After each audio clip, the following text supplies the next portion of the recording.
안녕하세요 여러분. 오늘 팟캐스트에 오신 걸 환영합니다. 네, 소개 부탁드리겠습니다. 네, 안녕하세요. 오늘 게스트로 참가한 최성호입니다. 네, 안녕하세요. 게스트 양은서입니다. 네, 안녕하세요. 게스트 신예별입니다. 네, 좋습니다. 오늘은 스포츠 윤리라는 주제를 중심으로 이야기를 나눠볼 예정입니다. 스포츠는 단순한 경기 이상의 의미를 지니며 공정성과 존중, 그리고 사회적 가치를 실현하는 중요한 역할을 합니다. 하지만 최근 국내에서 스포츠 윤리를 위협하는 다양한 문제가 드러나고 있는데요.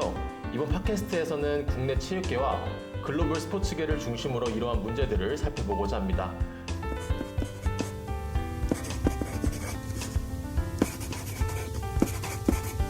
혹시 최근 가장 큰 이슈가 있다면 어떤 것이 있을까요? 네, 안세영 선수의 용기 있는 발언은 체육계 전반의 문제를 드러내는 계기가 되었습니다. 이를 계기로 문화체육관광부가 배드민턴 협회를 포함해 체육계 전반을 조사하며 여러 개선 건관을 발표했습니다. 네, 저도 개인적으로 안세영 선수가 금메달을 딴 직후 기쁨보다는 체육계의 문제를 폭로한 모습이 인상 깊었습니다. 이러한 폭로가 체육계에선 어떠한 변화를 가져왔는지 궁금합니다. 네, 이번 감사에서 특히 주목된 부분은 선수 부상 관리 시스템의 개선입니다. 선수들이 선택한 의료기관에서 치료를 받을 수 있게 하고 국가대표 선수촌의 의료 환경을 개선하겠다는 방안이 제시되었습니다. 이는 안세영 선수를 비롯한 수많은 선수들이 오래 기다려온 변화라 할 수 있습니다. 또한 선수촌 내 선수들에게 부당하게 강요됐던 군기 문화와 관행을 개선하겠다고 밝혔습니다. 공휴일과 주말 외박 금지, 상급자에게 모든 것을 보고하는 문화, 선배의 빨래를 대신하는 등의 행동은 선수의 기본 권리를 침해하는 구시대적 관행으로 이를 폐지해 더 자유롭고 인권적인 선수촌 생활을 보장할 계획입니다. 네, 좋습니다. 안세영 선수의 폭로 이후 체육계의 개선 움직임이 있었지만 여전히 부조리가 드러나고 있습니다. 최근 또 어떠한 문제가 있었을까요? 또 이러한 가운데 체육계에서 다시 한번 충격적인 사건이 드러났습니다. 이번에 대한체육회를 포함한 각종 체육단체들이 법인카드를 남용하고 규정도 없이 공금을 흥청망청 쓰고 있다는 사실이 좀 밝혀졌습니다. 연간 수천억 원에 달하는 예산이 부실한 관리 시스템 속에서 낭비되고 있는 현실에 국민들의 분노는 커져만 갑니다. 이번에 체육계의 비리와 그로 인한 혈세 누수 문제를 다루어 보겠습니다. 첫 번째는 체육계의 부실한 관리 시스템입니다. 대한체육회는 운영비 남용과 공금 유용 사례가 드러났습니다.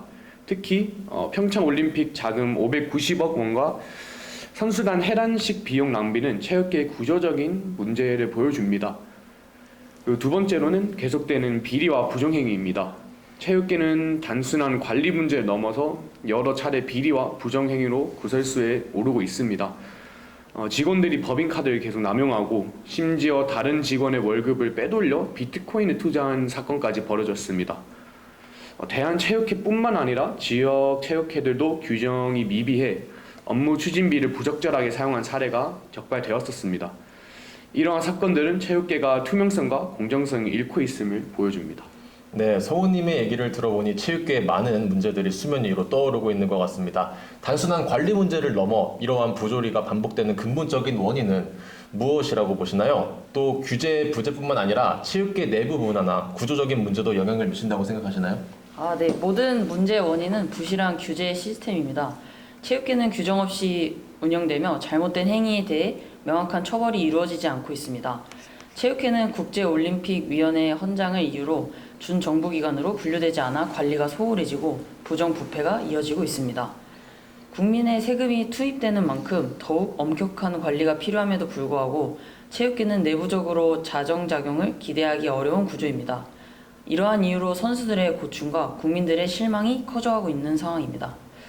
스포츠 선수들은 그 누구보다 헌신적으로 훈련에 임하지만 이러한 부정부패와 비리는 그들에게도 악영향을 미치고 있습니다. 선수들은 운동에만 전념하고 싶다고 말하지만 현실은 체육계의 부실한 운영으로 그들의 환경이 제대로 마련되지 않고 있습니다. 이제는 체육계의 비리와 부정행위는 더 이상 묵과할 수 없는 수준에 이르렀습니다. 국민의 세금이 투명하고 공정하게 사용되도록 철저한 관리와 감시가 필요합니다. 더 이상 규정 없이 운영되는 체육계가 아닌 공정하고 투명한 시스템 속에서 우리 스포츠가 성장할 수 있기를 바랍니다. 네, 좋은 말씀 잘 들었습니다. 이렇게 국내 체육계 조직의 비리에 대해서 살펴보았는데요. 그러나 조직 비리 이외에도 과거부터 지금까지 뿌리 깊게 국내 스포츠계에서 화두되고 있는 문제점이 있습니다. 바로 스포츠 내 폭력, 학대 문제입니다. 이에 관해 최근에 심각한 사건이 있었다고요? 네, 맞아요. 얼마 전에 참 안타까운 사건이 있었죠. 여러분, 대학교 축제하면 가장 먼저 떠오르는 게 뭔가요? 아마 연세대와 고려대 연고전을 떠올리시는 분들이 많을 겁니다. 그런데 바로 이 연고전을 준비하던 고려대학교 럭비부에서 지난 8월 큰 비극이 생겼습니다. 일본에서 전지훈련을 진행하던 중 한 선수가 폭염 속 강도 높은 훈련을 받다가 쓰러졌고 끝내 목숨을 잃었습니다. 당시 폭염 속 강도 높은 훈련이 진행되었으며 쓰러진 선수를 즉시 그늘로 옮기거나 제대로 된 응급조치가 이루어지지 않았다는 증언들이 나와 큰 논란이 일고 있습니다. 네, 참 가슴 아픈 일인 것 같습니다. 그런데 이런 일이 한 번의 불행으로 끝나는 게 아닌 지속적으로 발생하는 게 더 큰 문제인 것 같아요. 네, 맞습니다. 이건 단순한 사고가 아니라 우리 스포츠 문화가 가진 문제를 드러내는 상징적인 사건이에요. 최근에는 또 다른 사례도 있었죠. 유명 축구 아카데미에서 지도자들이 어린 선수들에게 체벌과 폭언을 일삼았다는 사실이 밝혀졌습니다.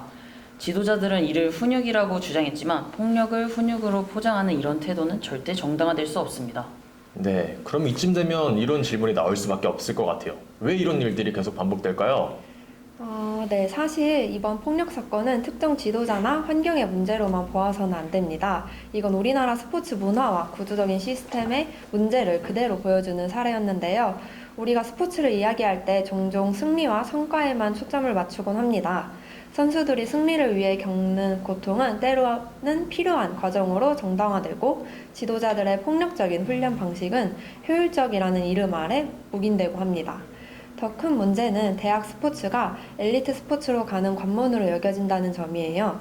대학 스포츠에서의 폭력적 문화는 이후 더 큰 무대, 예를 들어 국가대표팀이나 프로스포츠에서도 이어지는 경우가 많습니다. 이런 구조 속에서 피해자는 시간이 지나 또 다른 가해자가 되는 악순환이 반복되기도 합니다. 이런 한국 스포츠계에 깊이 뿌리내린 메달 지상주의가 너무 중심에 있다는 생각이 좀 많이 드네요. 승리와 성과, 결과만 강조하는 이 패러다임 속에서 선수는 온전한 인격체가 아니라 지도자의 생존과 성과를 위한 도구로 전락한 게 아닐까요? 네, 성호 씨의 얘기를 들어보니 저도 그러한 생각이 드네요. 그렇다면 저희는 이러한 문제를 어떻게 해결할 수 있을까요? 먼저 저희가 주목해야 할 건 선진국의 스포츠 문화인데요. 선진국에서는 선수들이 학업과 운동을 병행할 수 있도록 듀얼 커리어 체계가 잘 갖춰져 있습니다. 반면 우리나라에서 학생 선수들은 학업을 포기하고 오로지 운동에만 매달려 하는 구조가 여전히 이어지고 있습니다. 이것이 중요한 이유는 학생 선수가 운동과 학업을 균형 있게 병행할 수 있도록 체계적인 지원이 필요하다는 것인데요. 예를 들어 학습권을 철저히 보장하고 학교와 체육단체가 협력해 학생 선수들이 성장할 수 있는 환경을 만들어야 한다고 생각합니다. 네, 맞습니다. 저도 직접 해본 결과 듀얼 커리어 체계는 학생 선수에게는 정말 많은 긍정적인 변화를 가져다 줄 수 있다고 생각을 하고 있다고 생각합니다.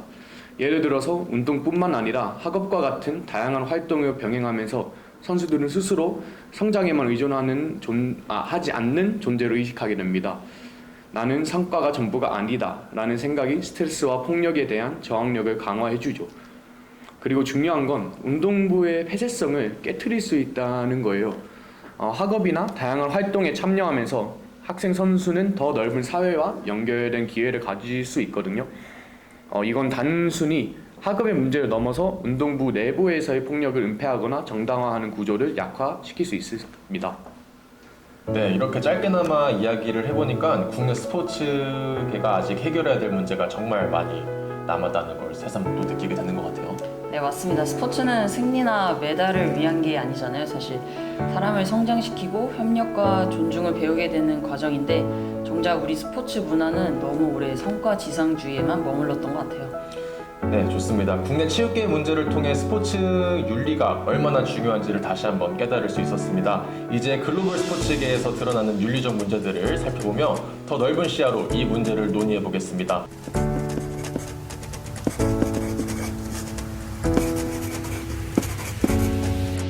글로벌 스포츠계에서는 어떤 윤리적 문제가 가장 주목을 받고 있을까요? 네, 스포츠는 전 세계 사람들을 하나로 묶는 힘이 있죠. 그러나 동시에 사회의 가장 추악한 단면을 보여주기도 합니다. 오늘은 글로벌 스포츠계에서 드러난 주요 문제 중 하나인 인종차별에 대해 이야기해보겠습니다. 특히 축구와 야구를 포함한 여러 종목에서 발생한 인종차별 사례를 살펴보고 이를 해결하기 위한 방안을 논의해보도록 하겠습니다. 네, 좋습니다. 먼저 최근 몇 년간 글로벌 스포츠계에서 드러난 주요 인종차별 사례를 한번 이야기해볼까요? 네, 가장 대표적인 사례는 유럽 축구 리그에서 발생한 흑인 선수들에 대한 차별입니다. 예를 들어 너무 유명하죠. 2023년 스페인 라리가에서 비니시우스 주니오르 선수가 관중들로부터 원숭이 소리를 듣는 등 인종차별적인 행동을 경험했는데 이에 대한 스페인 축구 연맹의 대응이 지나치게 느리다는 비판을 받았습니다. 또 다른 사례로는 2019년 이탈리아 세리아 A에서 루카쿠 선수가 관중들로부터 인종차별적인 구호를 듣고 경기를 치른 사건이 있습니다. 그러나 리그 측은 단순 경고와 벌금으로 대응하며 문제를 해결하지 못했습니다. 이 밖에도 미국 메이저리그 야구에서는 아시아계와 라틴계 선수들이 차별을 당하는 경험들이 꽤 많이 일어납니다. 특히 2020년 코로나19 팬데믹 당시 아시아계 선수들에게 바이러스를 퍼뜨린다는 인종적인 차별을 비난을 쏟아지며 논란이 되었었습니다. 왜 이런 인종차별 문제가 반복적으로 일어나는 걸까요? 저는 단순히 관중의 문제라고 보기에는 좀 어려울 것 같은데요.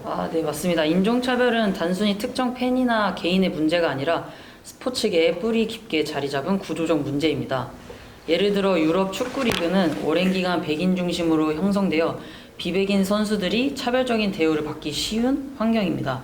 미국 NFL에서는 과거 흑인 쿼터백들이 리더십이 부족하다는 편견으로 배제되었던 사례가 많았고 호주의 럭비 리그에서는 원주민 선수들이 팬들로부터 지속적인 차별을 받으며 정신적 고통을 호소하기도 했습니다. 이 문제는 리그와 협회의 미흡한 대응도 한몫합니다. 예를 들어 영국 프리미어 리그에서는 팬들의 인종차별적 발언에 대한 처벌이 약하거나 온라인 공격에 대해서는 제재할 수 없는 상황이 많습니다. 결과적으로는 선수들은 경기장 안팎에서 차별을 견뎌야만 하는 환경에 놓이게 됐습니다. 네, 좋습니다. 그렇다면 이러한 문제를 해결하기 위해서 글로벌 스포츠계는 어떠한 노력을 하고 있을까요?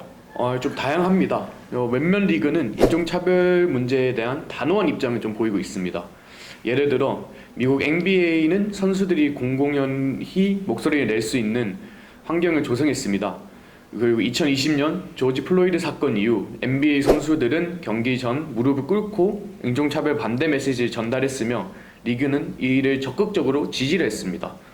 또한 독일 분데스리가는 반인종차별 캠페인과 교육 프로그램을 통해 팬들의 인식을 높이고 있습니다. 경기장에서 차별적 행동이 적발될 경우 즉각적으로 출입 금지 조치를 시행하는 등 좀 강력한 규정을 적용하고 있습니다. 이와 같은 대응은 한국을 포함한 다른 국가에게도 중요한 교훈을 줍니다. 한국 스포츠계는 명확한 규정과 강력한 처벌을 마련하고 교육을 통해서 차별을 줄여나가야 합니다. 또한 선수들이 차별에 맞서 목소리를 낼 수 있도록 좀 지원한 시스템이 필요하다고 봅니다. 네, 리그와 협회 측에서 어떠한 다양한 노력을 하는지 잘 알게 되었습니다. 마지막으로 선수들과 팬들의 역할에 대해서 한번 이야기를 해볼까요? 이 문제를 해결하기 위해서는 어떠한 노력이 필요할 것 같으세요? 선수들은 단순히 경기를 뛰는 것만으로도 강력한 메시지를 전달할 수 있다고 생각하는데요. 예를 들어 루이스 해밀턴은 포뮬러1에서 흑인 최초의 월드 챔피언입니다. 인종차별과 불평등에 대해 꾸준히 목소리를 높이며 영향력을 미치고 있습니다. 팬들 역시 중요한 역할을 할 수 있는데요. 인종차별적 행동이 발생할 때 팬들이 연대하여 이를 비판하고 개선을 요구하는 목소리를 내는 것은 필수적일 것입니다. 예를 들어 몇몇 리그에서는 팬들이 차별적 행위를 목격했을 때 이를 신고할 수 있는 시스템을 도입해 적극적인 참여를 유도하고 있다고 합니다. 네, 오늘 다룬 사례를 통해 스포츠계 인종차별 문제는 단순한 사건이 아니라 구조적이고 문화적인 문제임을 알 수 있었습니다. 하지만 변화는 언제나 가능합니다. 스포츠는 공정성과 존엄성을 지키는 중요한 사회적 공간이며 이를 위해 모두의 노력이 필요합니다. 스포츠계가 가진 영향력은 사회의 많은 부분을 움직일 수 있습니다. 리그와 구단은 더 강력한 규정과 교육을 통해 차별을 줄여나가야 하며 팬들은 더 나은 환경을 만들기 위해 목소리를 높여야 합니다. 이러한 변화는 단순히 규정을 바꾸는 것뿐만 아니라 문화적 변화를 통해 이루어질 수 있을 것입니다. 네, 오늘의 팟캐스트는 여기서 마무리해보도록 하겠습니다. 참여해주신 여러분들께 다시 한번 진심으로 감사드리면서 네, 팟캐스트 마무리해보도록 하겠습니다. 감사합니다. 감사합니다.